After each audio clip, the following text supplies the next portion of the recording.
Hey guys, what's going on? Welcome to the Realest No, you're Podcast. doing it wrong. This is how it's done. What is going on, guys? You're listening to the Realest Podcast. I am Blake Carter, joined by Kyle Lepore. And this Raw fucking sucked. And this is why you are hearing everyone fucking screaming this song, because I am angry. I went to fucking sleep during this Raw. I fell asleep. How does that happen? How? Apparently the show being With bad a go-home show to a pay-per-view, I fell asleep.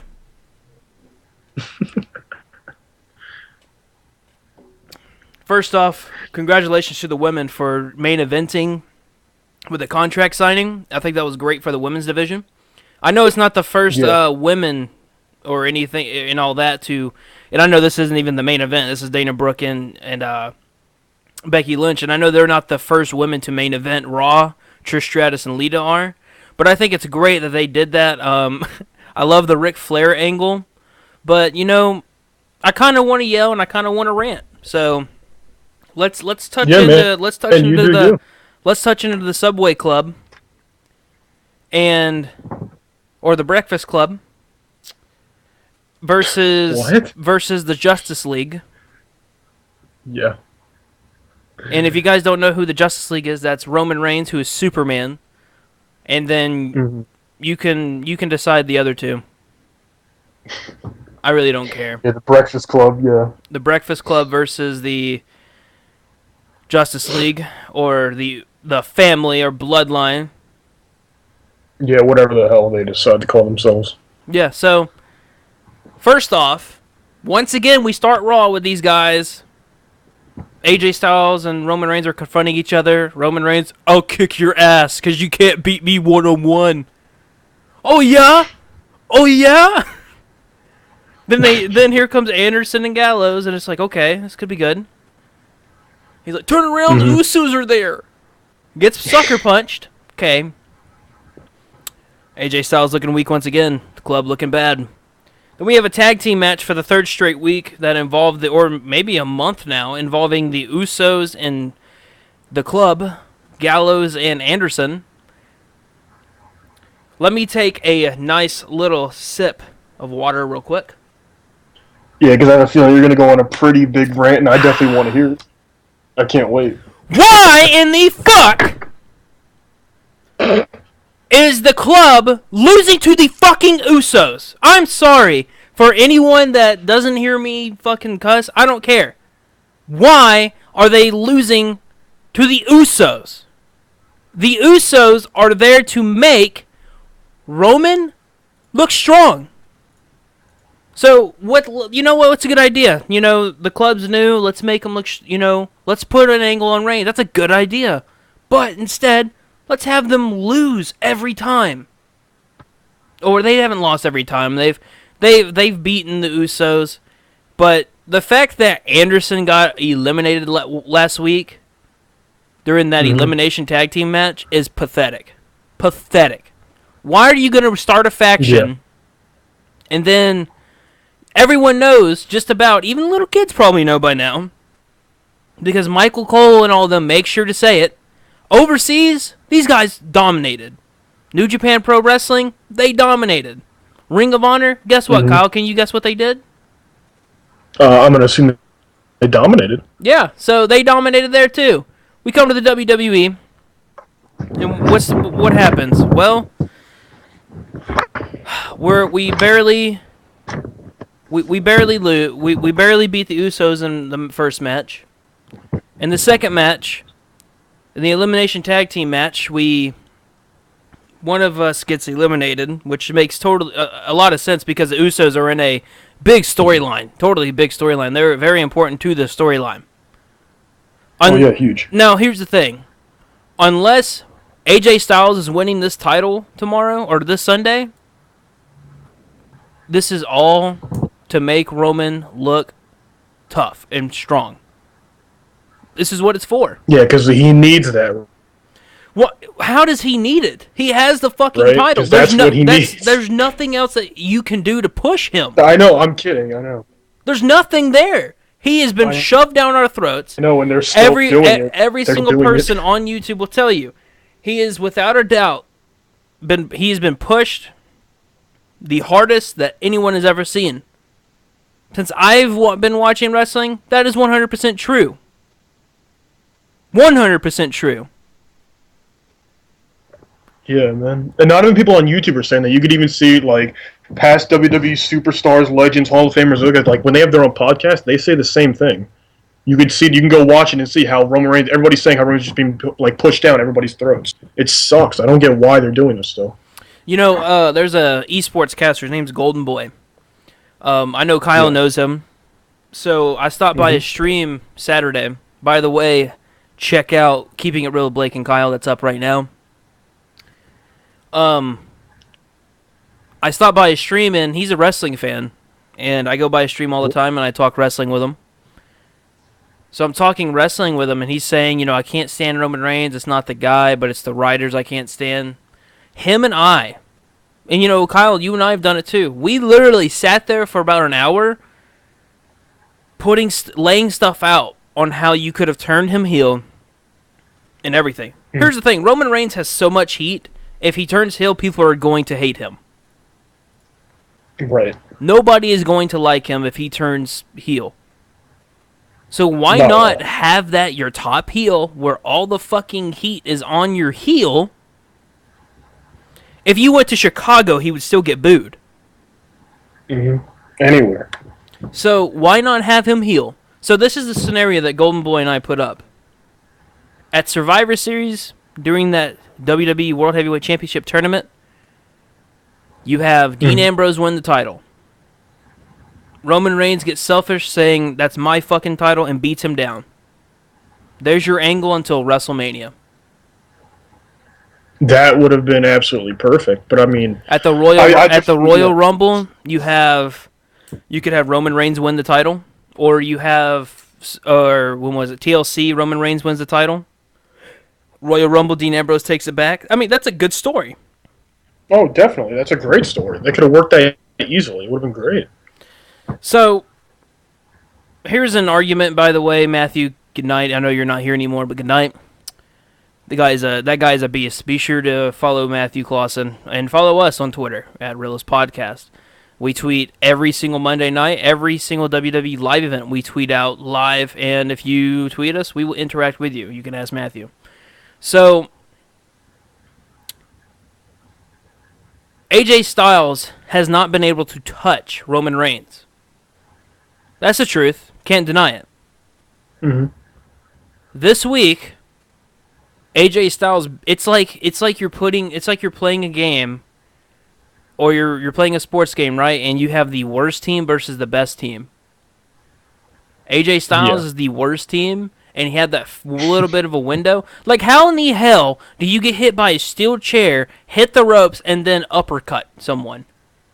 He's the only person to do that.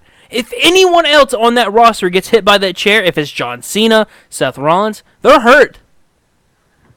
No, but it's Roman Reigns, man. It's Superman. It's the Justice League. That shit doesn't hurt him. Oh, of course. It can't, dude. It can't. They gotta make him look stronger. It was great to see the Styles Clash put on him, but I think that's the last time we will see the Styles Clash used. Which I hate. If AJ wins the title, that's amazing. But if Roman Reigns doesn't win the title, or if Roman Reigns wins the title back, they better pull Seth Rollins up and have that angle immediately. And they better have Seth Rollins versus Roman Reigns right then and there. By the way, if you guys do not know, Seth Rollins will be returning. Be sure, once again, another cheap plug, to listen to Keeping It Real with Blake and Kyle. We broke this down. So, I've went into a big rant. I've been talking for literally 11 minutes about this. You've gotten a little bit in. So, one of a very interesting match I'm going to let Kyle touch on, the Asylum match. Yeah, that, I mean, I think it's a cool idea. I think what they could have done better with is because it was stupid how Ambrose said, "Oh, you can't win the match by climbing out of the cage," but then they don't put a lid on it. Why don't you just put a top on the cage to make it more like that, where it's more of an asylum instead of just a regular cage match but instead that one just has weird stuff on top of it. I mean, I think it's a cool angle. I hate that the feud is still based around the plant versus the jacket. It's still all about Jericho losing his fucking jacket. Am I happy to see the match at Extreme Rules? Yes, but no. I hate the reason we're seeing it. No, I'm happy to see it, especially with Why? These We've the already stipulation. Seen it. Yeah, but the stipulation makes it better. Okay, but we've already seen it. We've already... Now, look, a cage match is cool. Yes, but we've already seen this match. That's true, but even with, as much as I hated seeing the Jericho-Styles feud, it was still always a good match to see. And I know I'm not trying to get back in a rant about that. I hated that feud as well, but I mean, it was always just still good matches they put out. That was a good feud. The first feud was a good feud. Yeah. I think Amber... Oh, sorry if you guys just heard that. That was my controller falling, and I totally went ninja mode and saved it. I think... Roman or Ambrose? I'm sorry. I'm actually ordering a pizza at the same time. I haven't eaten today, so sorry. Yeah, it's cool, man. I don't know who you would feud him with. I think they've kind of went away from this brotherhood stuff. Yeah. So I don't know, man. Ambrose is a better main event talent than Roman Reigns. We saw it at Roadblock. Oh, for sure, yeah. That and it also helps that Ambrose is great with mic work too, where Roman sucks. Well, here this is literally what Golden Boy and I talked about, and I don't like talking about the past because talking about the past is kind of boring.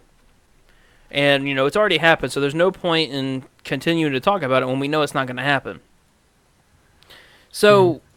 This is what we said. Why not have Roman Reigns be the fucking beast that they are having him be right now? Right? Right. Why not have him be the fucking beast and then go out and fucking kick ass, but not talk on the mic? The only stuff he says very little. Don't have someone talk for him, but he says very little. He doesn't have these big ass promos where he stutters. He does all, he struggles on the microphone. You can tell that it's very hard for him when it's all scripted. By the way, we got our monetize button. If you fuckers are mean to us, I'll play a goddamn ad. Get mean. Dude, I'm not in a good mood. Messed up. Come on, man. I can tell. I'm joking. I wouldn't do that. I think he might, dude. What? What'd you say in the comments? Ad. What? I have ad block, pussy. Oh, shit. Damn it. Oh, damn. We're going to run a fake ad. Just play a commercial for your TV. Hi, my name is Blake. So, again, I fell asleep during this Raw because it was that bad. It was generally that bad. So, we finally got to see the Golden Truth, and of course the fucking Golden Truth loses. Great way to start a tag team. We're going to see that during the... Just think, we are going to see Fandango. And Prince Pretty himself, which I'm okay with seeing Prince Pretty, versus Golden Truth in a pre-show match. We're going to see that. That's awesome. I still could not actually believe that we've had this build-up for the Golden Truth for literally months. I can't count how many. It's been months. And the first time we see them tag together, they lose. Yeah. They lose. Like, what? It's been build-up for them teaming for months. It's been non-stop promos, segments, whatever you want to call it, for months. And then their first match, and they lose to Brie Dongo. Did you just say Brie Dongo? That's what they called them. That's what I promise. What that's what they call them. Something like that. Like Breeze Dongo, something like that. They said something. They combined their names. Yeah, I swear you can go back and rewatch it. You just said Brie. Okay, we're not. Go back and rewatch it. They say Brie Dongo. I'm telling you, dude. Michael Cole, ladies and gentlemen. By the way, if anyone is wondering, we didn't get to cover it because we actually recorded Keeping It Real Blake and Kyle earlier in the week, which now I regret doing that because a lot of news came out One of them being is AJ Styles was pulled from house shows this past weekend because he had an injury, a leg or an ankle injury, if I'm not mistaken. And there's a lot of concerns over it. So that's why you didn't see a lot from him tonight. Because they're trying to really save him. Emma is injured. That's why we just saw Dana Brooke today. We'll more than likely see Dana Brooke versus Becky Lynch at Extreme Rules. Dana Brooke will lose that match. Mm-hmm. WWE has suffered a back injury Sunday night. Owens' injury occurred during a singles match, so Kevin Owens is also injured. He wrestled tonight, didn't he? Oh, yeah, they did the tag team. He looked fine to me. All right, then it's They did that very strange tag team. We saw Dana Brooke. By the way, her entrance is awesome. Oh, yeah, I do really like it. It's weird that she has like Hulk Hogan colors. I don't know how I feel about that. She didn't have Hulk Hogan colors. No, like the Titantron was red and yellow. Oh, she had a Slipknot feel. No, she had a very big Slipknot feel. I think that I think her winning is smart, but I mean, we both know what's going to happen if this match happens at Extreme Rules. That's another great question. There's a lot of small feuds that we could see. If you guys hear snoring, by the way, it isn't my dog. There's a lot of small feuds we could see in a pre-show that I wouldn't mind watching. Like the Dana Brooke and Becky Lynch. Yeah, that's only a week old, and you could say last week, but that was really between Emma. I don't mind watching that. I do love seeing Dana Brooke back in the ring. Yeah. Another small feud is the Golden Truth angle, which that's going to be on the pre-show. If it's not on the pre-show, then it was pointless to have it. So, I heard that there's a no disqualification match. I saw it on Twitter. I didn't get to see what it was. What's the no disqualification match? Yeah, they added it to the pre-show, actually. It's going to be Baron Corbin versus Dolph Ziggler, no disqualification. Okay, so we're only going to have one more pre-show match. Yeah, so I'm not sure what they're going to do. They didn't say yet what it's going to be. If they're smart, I say you build up the Dana Brooke and Becky Lynch story. I think they could put that on the main show, honestly. No, you can't because the women only have one match during the main show. Oh, that's going to be the title. So I think if they're smart and they're wanting to actually build something, you would have, especially with Becky Lynch, you would build the story with Dana Brooke.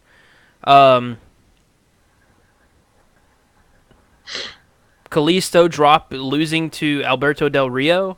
Like, what? Yeah. How do you have the fucking champion lose? Why? Well, I mean, Rusev did come out, like, beating down Sin Cara. It doesn't matter. It does not matter. How do you have the champion lose? If we go by the rules, guys, that means Alberto Del Rio is the next number one contender. If those rules still existed, we would have, like, 20 different number one contenders for the titles. Oh, 100%.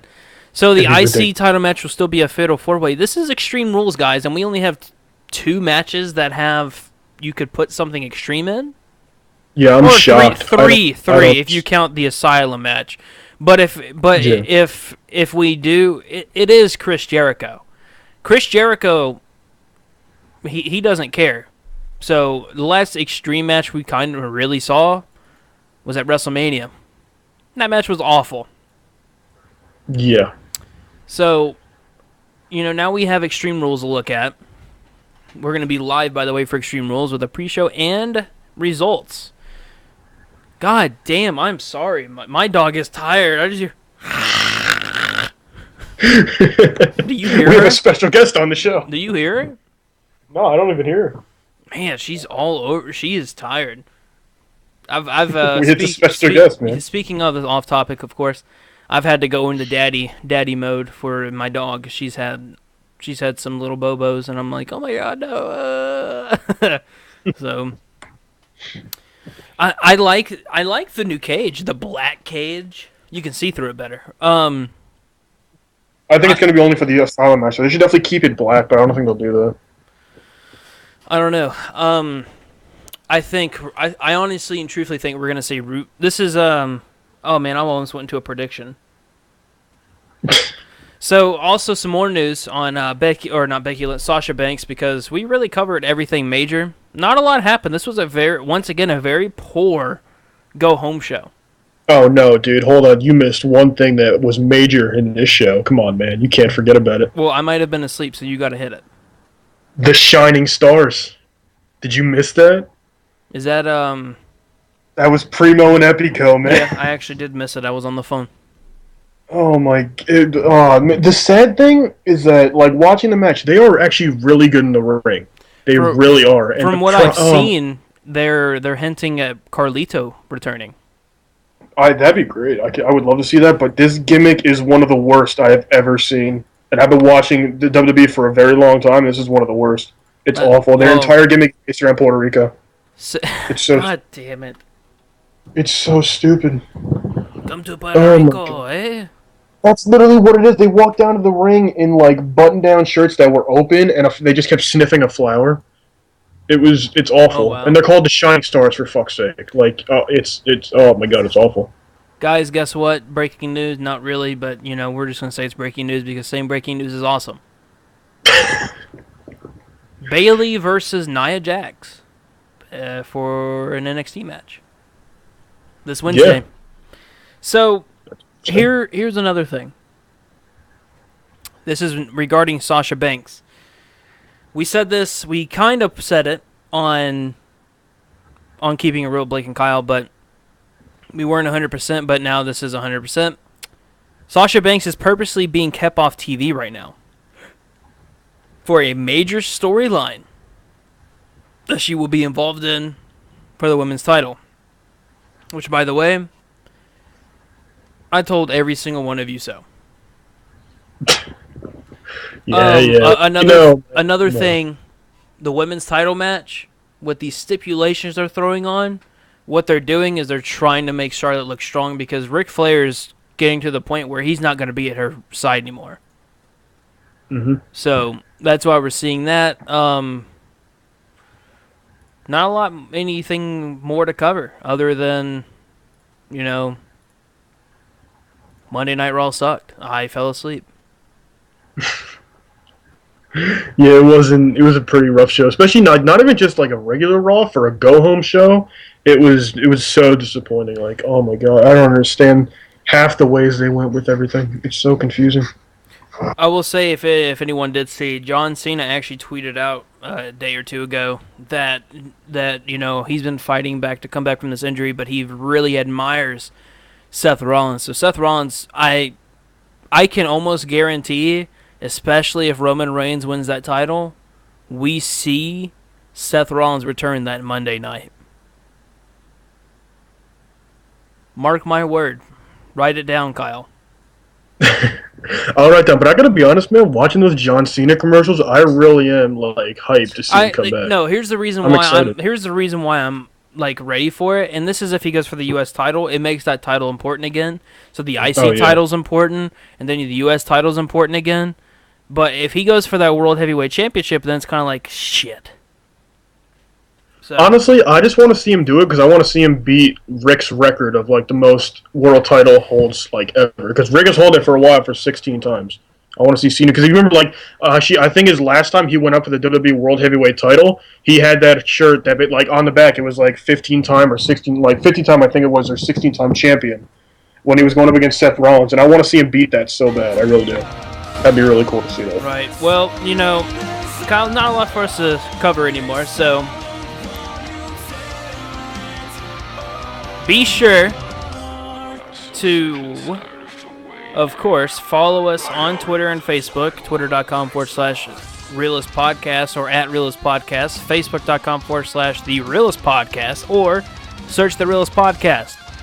Also, be sure to hit that like button if you are enjoying what you are hearing, and subscribe. That way you never miss another show. Monday nights are the Monday Night Review. Thursdays is the next big thing. By the way, we're going to be getting our shit back into gear. We've missed 2 next big things, and we missed an in-game. Not going to get into that. In-game Friday, round 2, and then Saturday, episode 3 of Keeping It Real with Blake and Kyle, and then, of course, this Sunday, we will have the pre-show of Extreme Rules, followed by the results right after Extreme Rules. Kyle, is there anything else? I'm going to let you sign us off. I don't know, man. I think you should really sign us off. You got it down. I mean, you saw how the intro was, man. Sign us off, goddammit. Alright, man. Well, that's going to do it for the Raw review.